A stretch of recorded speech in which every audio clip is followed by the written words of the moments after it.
Assalamualaikum warahmatullahi wabarakatuh.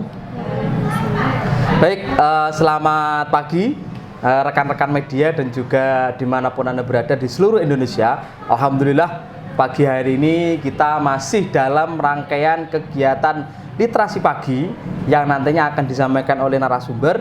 Dan untuk itu, sebelum itu mari kita mulai kegiatan ini dengan baca Al-Fatihah bersama-sama. Al-Fatihah. Oke, selesai. Baik, kepada pemateri, waktu dan tempat perkenalan dulu, silakan. Perkenalkan, nama saya Anita Jurohmah.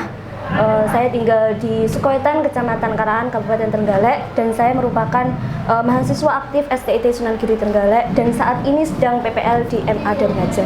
Ya, oke, Mbak Nita, ngomong-ngomong masalah pahlawan, jadi Indonesia itu merdeka tak lepas dari perjuangan para pahlawan, baik itu pahlawan Muslim maupun pahlawan non-Muslim, semuanya ikut berjuang untuk memperjuangkan Indonesia. Nah, maka dari itu hari ini kita akan bahas tentang bagaimana pahlawan nasional itu bisa memperjuangkan Indonesia dan warisan mereka apa saja, sehingga nanti para pendengar dan juga penonton yang ada di rumah bisa merasakan kehidupan para pahlawan masa dulu. Nah, yang pertama ada beberapa yang menjadi pikiran di benak saya kaitannya dengan pahlawan nasional itu gimana toh? Jadi konsep dan juga sistem atau mungkin apa yang dinamakan pahlawan itu apa sebenarnya?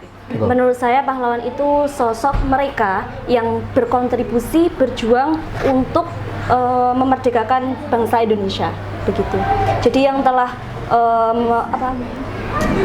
memperjuangkan Indonesia dengan ikhlas tanpa ada pamrih sedikit pun. Tanpa ada pamrih, oke. Intinya ikhlas.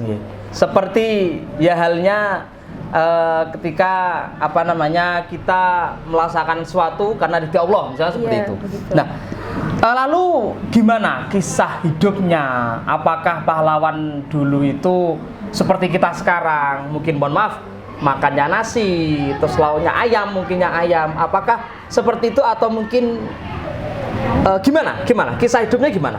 Mungkin ya Pak, karena kan saya sendiri juga belum tahu. Mungkin kehidupan mereka itu lebih sederhana daripada kita, Pak. Lebih sederhana? Karena kan zamannya itu juga beda ya Pak ya. Kalau sekarang ada ya Kentucky contohnya ya Pak ya. Kan kalau dulu ya pastinya apa adanya gitu.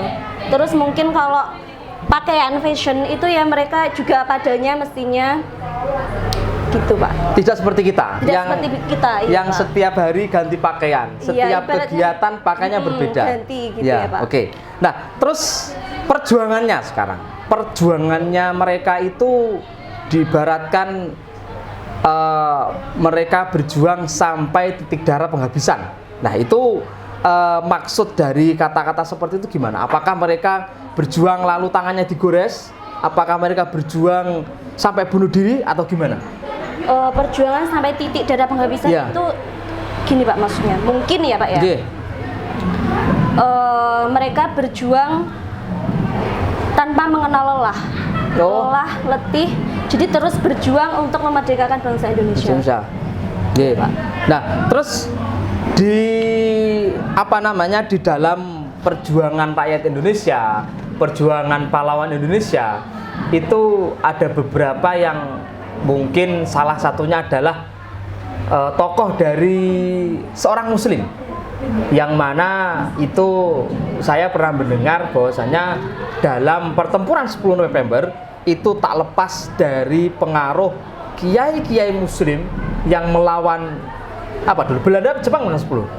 Belanda ya? Belanda untuk memperjuangkan Indonesia. Itu apa dalam pandangan panjenengan sebagai mungkin mahasiswa itu perjuangan para ulama itu seperti apa?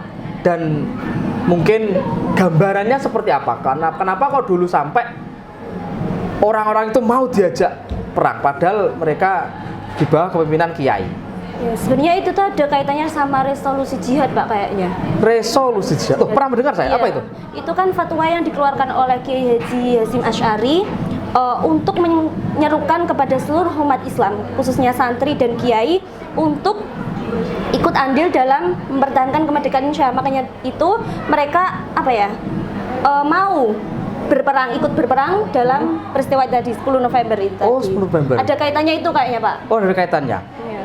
Mungkin dari salah satu ulama tersebut, dari kiai tersebut mengeluarkan fatwa yang intinya mewajibkan seluruhnya perang karena untuk membela negara Indonesia. Nah, terkait dengan mungkin berbicara masalah pahlawan nasional, kita tentu banyak sekali mengenal mungkin dari Insinyur Soekarno, Muhammad Hatta, dan juga yang lainnya. Tentu ini mereka semuanya memiliki karya. Mereka semuanya itu memiliki peninggalan bahasanya. Memiliki peninggalan dan juga memiliki sebuah karya yang itu intinya diturunkan kepada anak sekarang.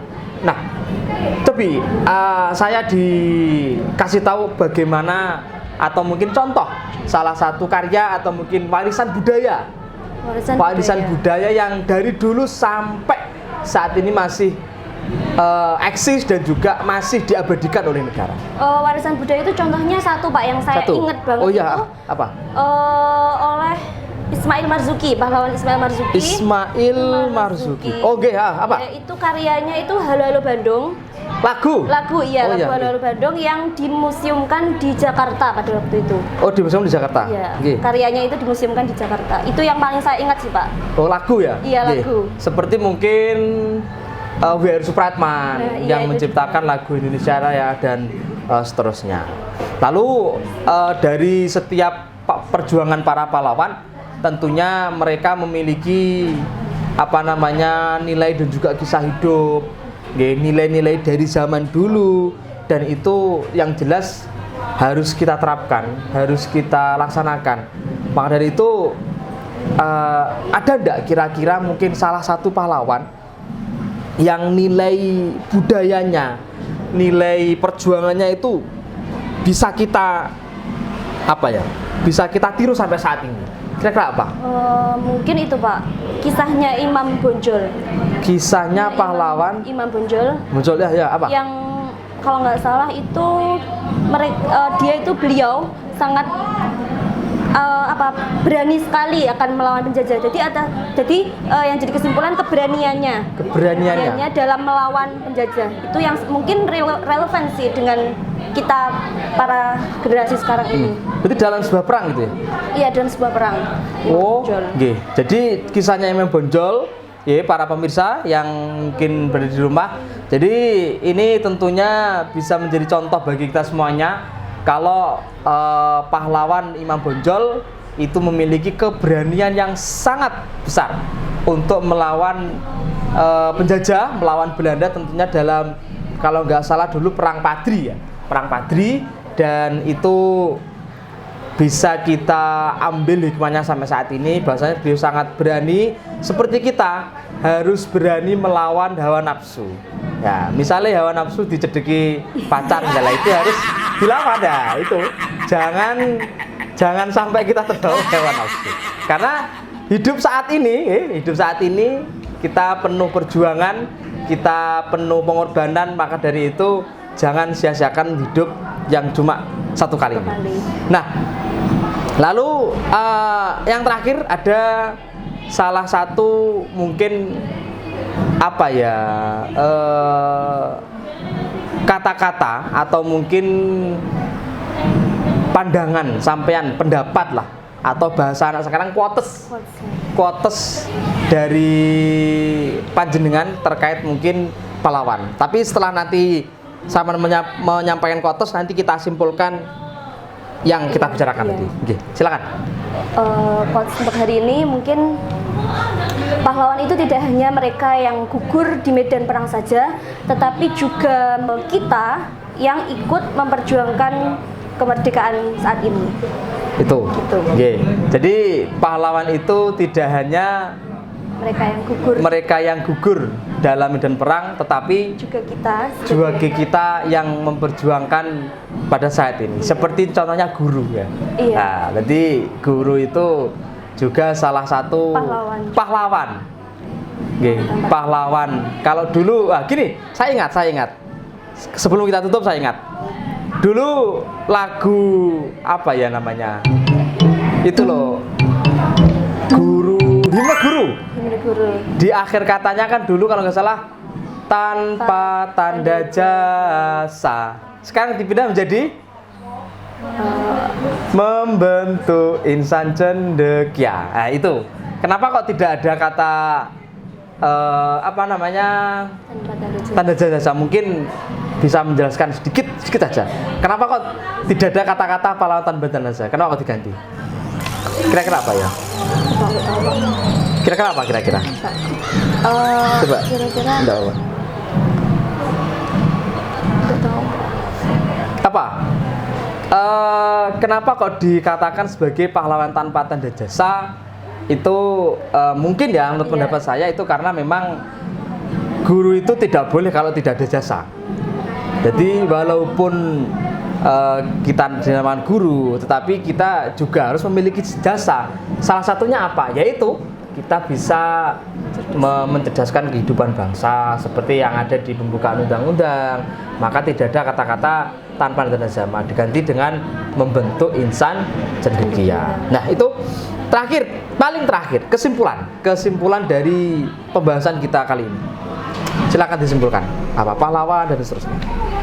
Jadi kesimpulan dari podcast kita hari ini yakni pahlawan merupakan sosok yang berkontribusi dalam perjuangan kemerdekaan Indonesia. Jadi kesimpulan kita pada hari ini adalah pahlawan adalah sosok yang memperjuangkan kemerdekaan Indonesia. Nah, ini kalau boleh saya tambahi, kalau boleh saya simpulkan, salah satunya adalah pahlawan itu adalah salah satu orang yang bisa membuat kita berdiri seperti sekarang. Kalau dulu tidak ada pahlawan kemerdekaan Indonesia nasional misalnya, ya kita otomatis tidak bisa berdiri di sini. Kita tetap dijajah oleh Belanda, kita tetap dijajah oleh Jepang. Nah, itu. Udah, mungkin itu ya dari podcast kali ini Literasi Pagi. Sedikit mungkin yang dapat kami sampaikan. Ada kurang lebihnya mohon maaf. Wallahu muwaffiq ila thoriq. Wassalamualaikum warahmatullahi wabarakatuh. Sampai jumpa di podcast selanjutnya.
Pak.